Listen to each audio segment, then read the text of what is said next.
अस्सलाम वालेकुम मेरे प्यारे दोस्तों। तो आइए सुनते हैं एक और अनोखी और आपके दिल को हिला देने वाली सच्ची कहानी।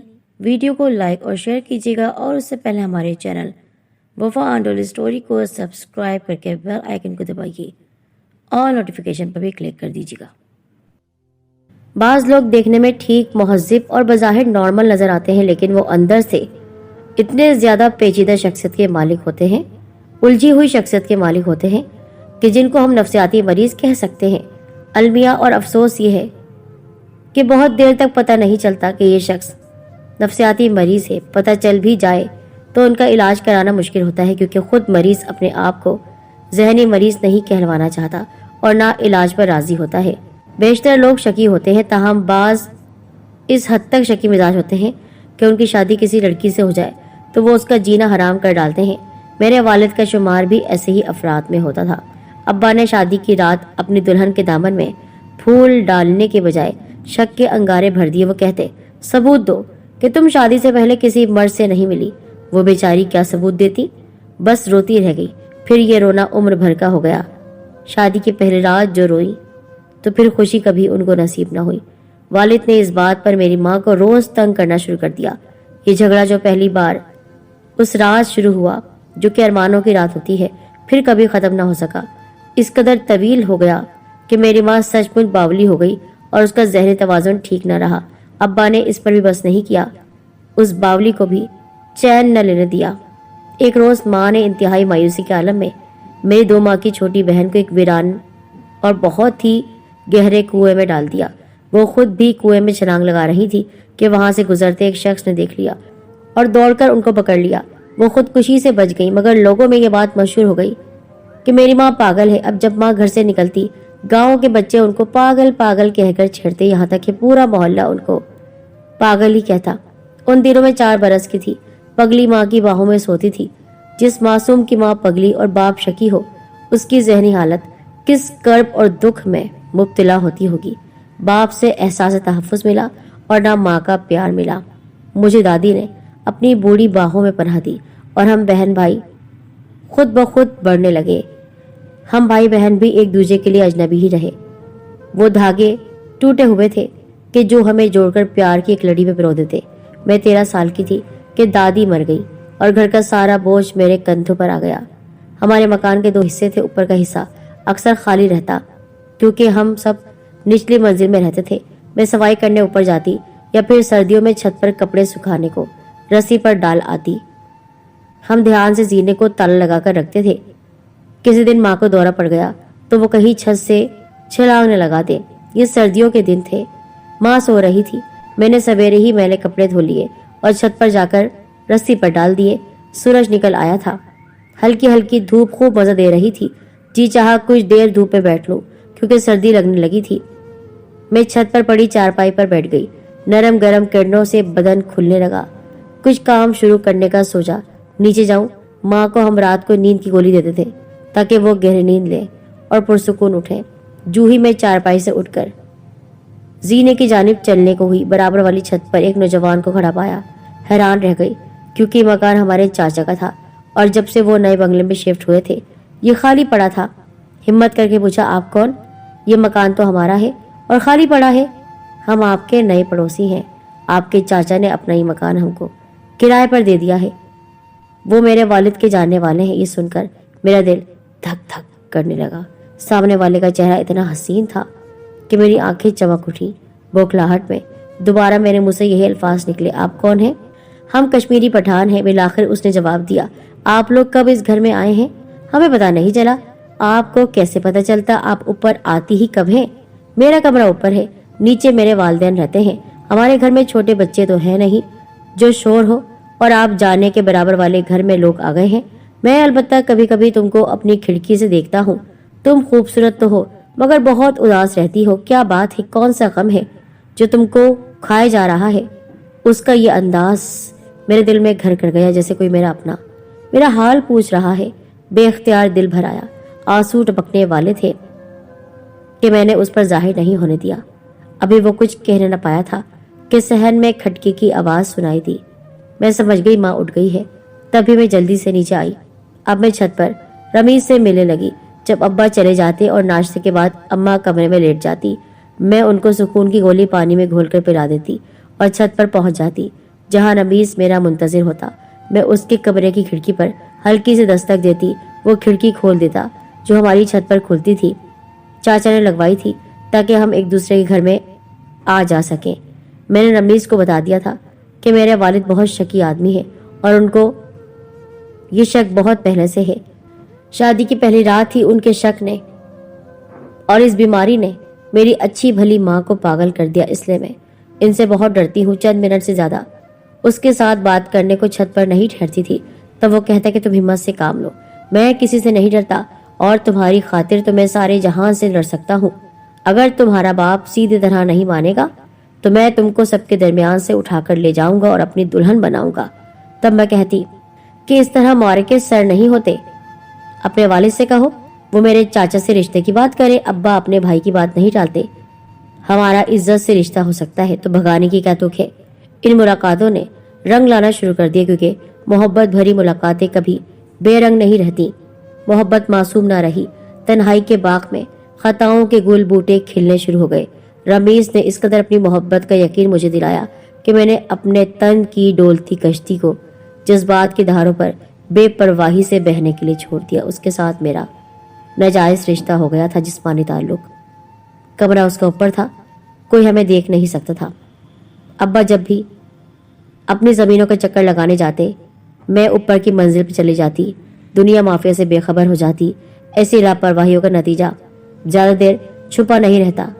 मुझे उम्मीद थी जब रमीज को किसी मुश्किल से आगाह करूंगी वो फौरन मेरा रिश्ता मांग लेगा और बदनामी का दर खुलने से पहले मैं दुल्हन बनकर उसके घर पहुंच जाऊंगी। मेरा ख्याल गलत निकला। जब मैंने उसको अपने वालिद के जरिए चाचा से रिश्ते की बात करने को कहा वो टाल मटोल करने लगा। हालांकि वालिद मेरे रिश्ते के लिए ना सिर्फ फिक्रमंद थे बल्कि चाहते थे कि पड़ोस से रमीज का ही रिश्ता आ जाए। वो मुझे ब्याह देंगे क्योंकि उसके वालिद से अब्बा की अच्छी सलाम दुआ हो चुकी थी और वो उन लोगों को पसंद भी करने लगे थे।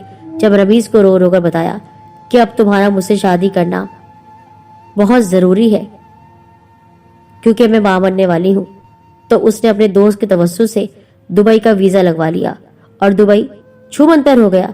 मैं बदनामी की दहलीज पर तनहा खड़ी थी। ऐसे में माँ ही एक हस्ती होती है जिसको बेटी दुख बयान करती है, मगर मेरी माँ तो खुद अपनी सुध-बुध में न थी। वो मेरी कैसे सुनती। बाप की दहशत से अपने वजूद को ही एक बड़ी सी झोल में छुपाए रखती। इस तसव्वुर से खौफ आता था किस रोज मेरे गले पर छुरी फेर देंगे वो। फसल उठाने के दिन आ गए। अब्बा को अब रात दिन जमीन पर रहना था। वो मेरी नानी को उनके गांव से ले आए जो नाना की दूसरी बीवी थी।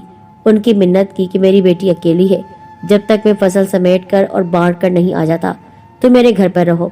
मेरा भाई उन दिनों शहर के कॉलेज में पढ़ता था और वहीं हॉस्टल में रहता। उधर मुझ पर कड़ा वक्त आ गया जिसके आने से पहले मैं मरने की दुआ मांगती थी। मैंने अपनी सौतेली नानी को आगाह किया। उन्होंने सर पकड़ लिया, मगर अब सर पकड़कर बैठ जाने से तो मसला रुकने वाला नहीं था। खुदा ने उस औरत के दिल में रहम डाला और तमाम रात वो मेरे साथ जागती रही। अब्बा को जमीन पर गए 2 माह हो चुके थे और नानी एक दिन में मुझे उनके जाने के बाद छोड़कर कहीं न गई। मैं उस रात की अजियत को बयान नहीं कर सकती। भयानक रात, एक तूफान, बल्कि कयामत की तरह गुजर गया वो तूफान। फिर दिन का उजाला फैलने लगा और मेरे दिल में अंधेरा भरने लगा। जू जू रात गुजरती जाती थी, खौफ के भूत प्रेत मेरा गला दबोचने को आगे बढ़ते। काश मैं उस रात को थाम सकती, मगर वक्त किसी के रोके नहीं रुकता, आगे बढ़ता ही चला जाता है। यूं सुबह का उजाला चारों तरफ फैल गया।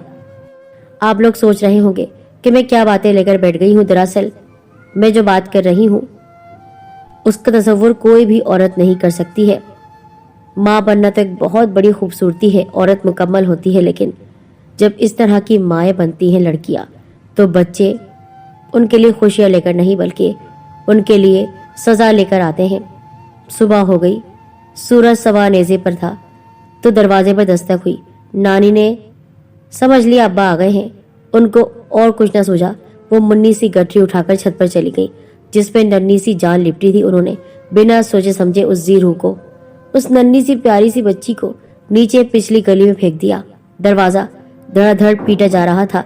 अब्बा की फंकार थी। मैं लिहाफ में सहमी हुई पड़ी थी, खौफ से सांस भी न ले सकती थी। माँ तो नींद की गोली खाए पड़ी थी। दस्तक का तूफान नाकाबिले बर्दाश्त हो गया तो नानी भी छत से दरवाजे तक आ पहुंची। अब्बा बोले, कितनी देर से दरवाजा बजा रहा हूँ, ये फरजाना मनहूस कहाँ मर गई, दरवाजा क्यों नहीं खोलती? नानी बोली, बेटा मैं तो गुसल खाने में थी और फरजाना को बुखार आ गया है, वो लिहाफ ओढ़े बेसुध पड़ी है। तुम भी तो 1 मिनट इंतजार नहीं करते, बस कयामत मचा देते हो। मेरे शकीब बाप को न जाने उस वक्त शक ने क्यों न घेरा। वो थके हुए आए थे, सीधे अपने कमरे में जाकर बिस्तर पर लेट गए। उनको आए हुए आधा घंटा भी न गुजरा था कि पिछली गली में लोगों की आवाजें सुनाई देने लगी। एक हुजूम इकट्ठा हो गया, ये शोर बढ़ने लगा। पुलिस आ गई। वो गली के तमाम घरों को मशकूक नजरों से देख रहे थे। कुछ लोग कह रहे थे कि यहाँ वाले घर ऐसे वैसे नहीं है, क्यों अपने घर के सामने गुनाह की गठरी रखेंगे? कोई किसी और जगह से आकर यहाँ पर ये गठरी फेंक गया है। ताहम पिछली गली के नुक्कड़ वाले घर से एक बूढ़े ने मस्जिद से वापस घर आते हुए किसी चीज को हमारी छत से गिरते अपनी आंखों से देखा था। वो चुप रहा, लेकिन पुलिस ने तफ्तीश में गली के तमाम घरों को शामिल कर लिया और लेडी पुलिस की मदद ली। जो पुलिस वाले हमारे घर भी आई, सहन में ही नानी जान ने उनको पकड़ लिया और मेरी माँ का जो जेवर अलमारी में था उनको दे दिया। देखो इस घर में एक बुढ़िया जो मैं हूँ पूरी होशमंद है और एक मेरी बेटी जो पागल है। ये सारा मोहल्ला जानता है। तुम ये जेवर लो और हमारी पागल बेटी को इस मामले में बिल्कुल भी नहीं घसीटना। वो औरत लालची थी, इतना जेवर देखकर उसके मुंह में पानी भर आया। उसने समझ लिया कि उस पागल औरत के करतूत है, बस अपनी साथी पुलिस वाली से कहा, चलो इस बुढ़िया को तंग ना करो, इसकी बेटी तो पागल है। अब्बा कमरे में सो रहे थे, ये दोनों पुलिस वाली चली गई। ताहम बाद में शोर पर अब्बा की आंख खुल गई। काफी अरसे वो पागल बीवी के कारण थाने खींचे खींचे फिरे, जो पहले भी एक बच्ची को कुएं में गिरा चुकी थी। मुझे तो नानी अगले रोज अपने घर ले आई, मगर मेरी वालिदा की वो हालत और वालिद की इस कदर बदनामी हुई कि किसी को मुंह दिखाने के काबिल ना रहे। गांव का मामला था, बरादरी वाले उनकी खूब खबर ले रहे थे। सारा इल्जाम मेरी माँ पर आ गया। उनको कहा ये औरत पागल है। उनके माथे पर कलंक का धब्बा लग गया था। जो काम उन्होंने किया ही नहीं, उसका इल्जाम उनके माथे उनके सर पर आ गया। मगर वो तो पागल थी, हर बात से बेनियाज, उन्हें खबर ही नहीं थी क्या कुछ हो रहा है। सच है कि पागल का गम दूसरे खाते हैं, वो किसी का गम नहीं करते। मगर नानी कहती थी मेरे बाप को कि तुझको मेरी उस बेजुबान बेटी की आह लगी है, जिसको तूने हर बच्चे के जन्मदिन पर कुरान पाक उठवा कर पागल किया। ये अब्बा का एक तरीका था कि जब मेरी माँ किसी बच्चे को जन्म देती, वो कसम उठवाते कि बीवी सच बता, अब मेरी औलाद है ना या किसी और के साथ। पुलिस ने भारी रिश्वत देकर मामले को दबा दिया और मेरे बाप की जमा पूंजी कफारे के तौर पर अदा हो गई। ताहम मुझे नानी ने अब्बा के हवाले ना किया और मेरी शादी मामू ने अपने बेटे से करा दी। मेरी रूह आज भी रमीज की बेवफाई और उसके लगाए जख्म से कुराहती है। जब भी लोग कहते हैं कि ये कलंक लगी हुई औरत की बेटी है, मेरी रूह तड़प कर रह जाती है। और वो मेरी नन्ही बेटी जिसको नानी ने फेंक दिया था, वो न जाने कहाँ होगी। मेरी माँ दर बदर फिरती है, मैं उसकी बेटी, और आज मेरी बेटी न जाने किसके दर पर पड़ी होगी। ये मर्द औरत को क्यों पागल कर देते हैं? क्यों?